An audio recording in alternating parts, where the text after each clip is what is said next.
everybody. We're going to go ahead and start our program. Again, good afternoon and thank you for coming today. It is my pleasure to welcome you, students, faculty, staff, alumni, and friends to Northland's Honors Day celebration and research showcase. This is an important tradition and an opportunity to acknowledge our students' dedication, innovation, hard work, and accomplishments, and to provide a glimpse into the impact they will continue to have on the world as they go forward. Prior to today, students were recognized by academic departments for academic achievement, leadership, and a variety of contributions to the Northland community. A complete list of student awards and recognitions is in the library and available on our website. I also want to thank the Academic Affairs team and all those who helped organize the events today. And I encourage you to please be sure to visit all the locations today. Ponzio Commons here in the theater, library, art center, ICC, HRFC, and end of the day events at the Fire Ring and a jazz concert this evening at the amphitheater. Again, thank you all for all you do in support of our students, and congratulations to the Honors Day participants. It is now my pleasure to introduce Dr. Brew, Dean of Faculty and Vice President of Academic Affairs.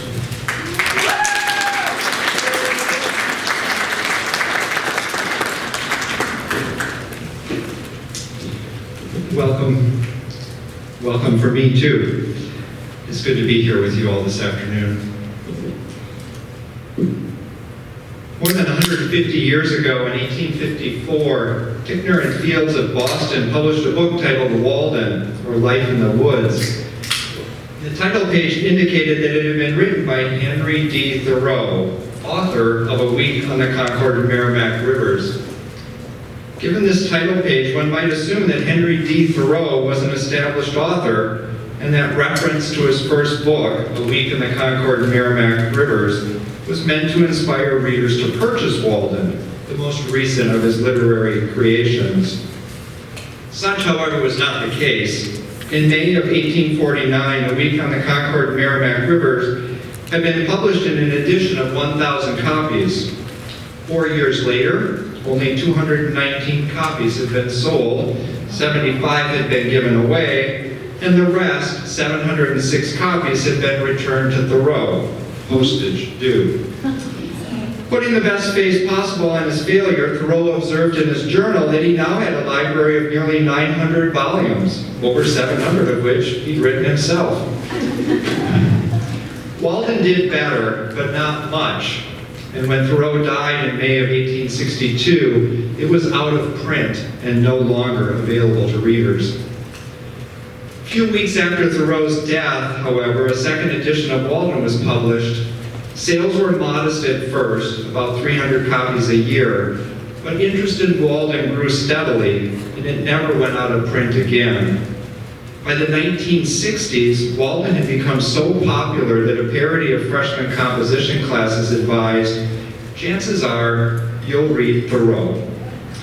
And when Princeton University Press published its scholarly edition of Walden in 1971, the editor reported that Walden had been translated, often more than once, into Russian, Czechoslovakian, German, Dutch, French, Italian, Spanish and Portuguese, Swedish, Danish, Norwegian, Finnish, Hungarian, Greek, Hebrew, Arabic, Japanese, Chinese, Bengali, and other languages of India. In 1978, the edition of Walden that Thoreau presented to his mentor, Ralph Waldo Emerson, sold at auction for $72,400. I shared this story about Henry David Thoreau with you because I believe it illustrates two types of honor. The first is bestowed on an individual by others, and the American Heritage Dictionary uses terms such as esteem, glory, and recognition to describe it. This type of honor is earned, and it is a significant gesture of respect, but it is also fickle, because before we can receive it, other people must recognize the merit of our achievements. In 1862, Thoreau died before even a second edition of Walden had been published. In 1978, a single copy of Walden sold for more than $72,000. There is, however, a second type of honor. This second type of honor is described, again by the American Heritage Dictionary, as nobility of mind, or probity. Probity, a new word to me, means complete and confirmed integrity. And as you probably know, integrity means steadfast adherence to a strict moral or ethical code, or the quality or condition of being whole and undivided. In other words, this second type of honor is something we can aspire to and achieve on our own. We can adhere to strict codes of conduct. We can strive to be whole. We can live with integrity. And when we do, we are rewarded with an honor that brings peace and beauty into our lives. When Thoreau moved to Walden Pond on July 4th, 1845, his goal was to live deliberately, to front the essential facts of life, and to learn, if he could, what life had to teach. What Thoreau learned from his experiment is the substance of Walden, and he summarizes the essence of his lessons in his conclusion. I learned this, at least by my experiment, that if one advances confidently in the direction of one's dreams and endeavors to live the life which one has imagined, one will meet with a success unexpected in common hours. Listen carefully to Thoreau's language. If one advances confidently in the direction of one's dreams, if one endeavors to live the life which one has imagined. Thoreau was writing about living with integrity, as he makes clear later in the conclusion. I would not be one of those who will foolishly drive a nail into mere lath and plastering. Such a deed would keep me awake nights. Give me a hammer and let me feel for the furring. Do not depend on putty. Drive a nail home and clinch it so faithfully that you can wake up in the night and think of your work with satisfaction. Most of Thoreau's neighbors did not recognize or appreciate Thoreau's achievements. They certainly did not honor him. Instead, they criticized him for what they perceived to be laziness. They remembered him as the young man who had burned, accidentally, 300 acres of the local woodlot. But Thoreau, who devoted 7 years to the composition of Walden, believed in the life that he had imagined and advanced confidently in the direction of his dreams. When, shortly before his 45th birthday, tuberculosis took Thoreau's life sooner than most, he had no regrets. Lying in his bed early on the morning of May 6, 1862, his breathing grew fainter and fainter until, we are told, without the slightest struggle, he passed from this world. His sister Sophia, who was by his side, explained that she had felt something very beautiful had happened, not death. Today, we honor those who advance confidently in the direction of their dreams and those who drive their nails home. My hope for all of you is that you will live with integrity the lives that you have imagined, that you will wake in the night and think of your work with satisfaction, and that you will come to know the beauty and the peace of a success unexpected in common hours. This afternoon's activities, as Chad mentioned, include a number of things. A research showcase in Dexter Library, where students show their commitment to academic excellence and demonstrate their enthusiasm and creativity within the scope of their research. An art exhibit in the Visual Arts Center, technical tree climbing on the wall, tours and tastings at the food center, s'mores at the fire ring, headshots in the library, it's been moved to the library, and this evening a jazz concert back here in the Alvord at 6 p.m. Please immerse yourselves in these opportunities to honor the passions and achievements of our community this afternoon and evening. And now, I would like to introduce Chris Hulmer and the members of the Northland Choir, who will perform a few songs, concluding with the Northland hymn, which is printed on your handout.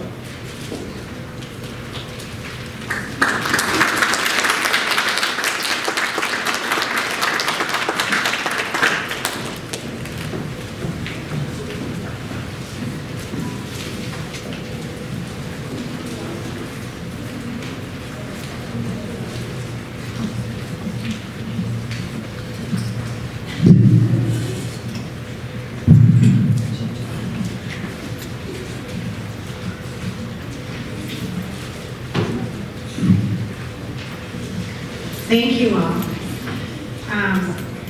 We had a concert last evening also with the members of the Northland College Symphonic Band, and it went very well, and we were very pleased. Today, we'd like to bring you two of those selections and the Northland hymn, but we also wanted to share a little piece of a song they learned and never got to sing. So now they've talked me into singing it with you. And it is called Shores of Chequamegon Bay, to hopefully help you remember where you are living at this moment. So you have it on the back of the Northland hymn, and you can share that with people next to you. It's a sing-along, and we're going to do the first two. Are we doing the whole thing? Okay, we're doing, just start at the top and get to the bottom. We won't go back and do the third verse, but you can do that later on your own. But it tells about this area. Thank you.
Signs of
next piece is titled You Do Not Walk Alone.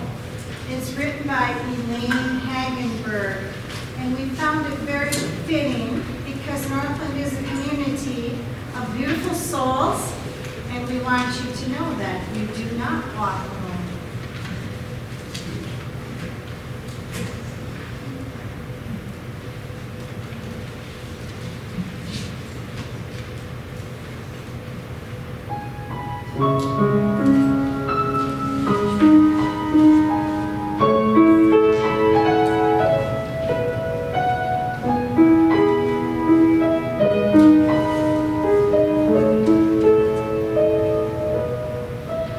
May you see God's light on the path ahead.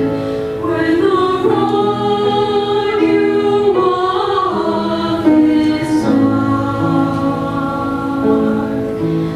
may you always hear, even in your hour of sorrow, the gentle singing of the Lord.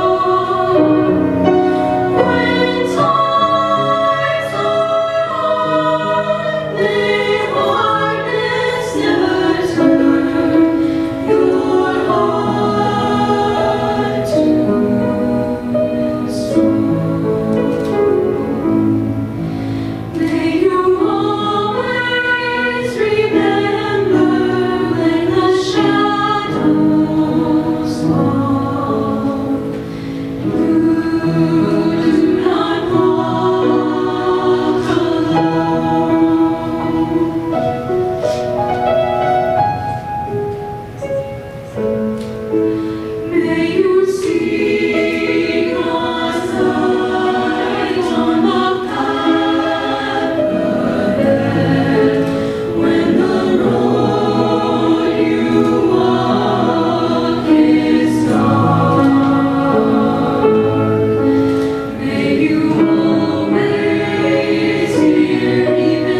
program, I do want to say that I am so honored to be able to make music with beautiful musicians like this.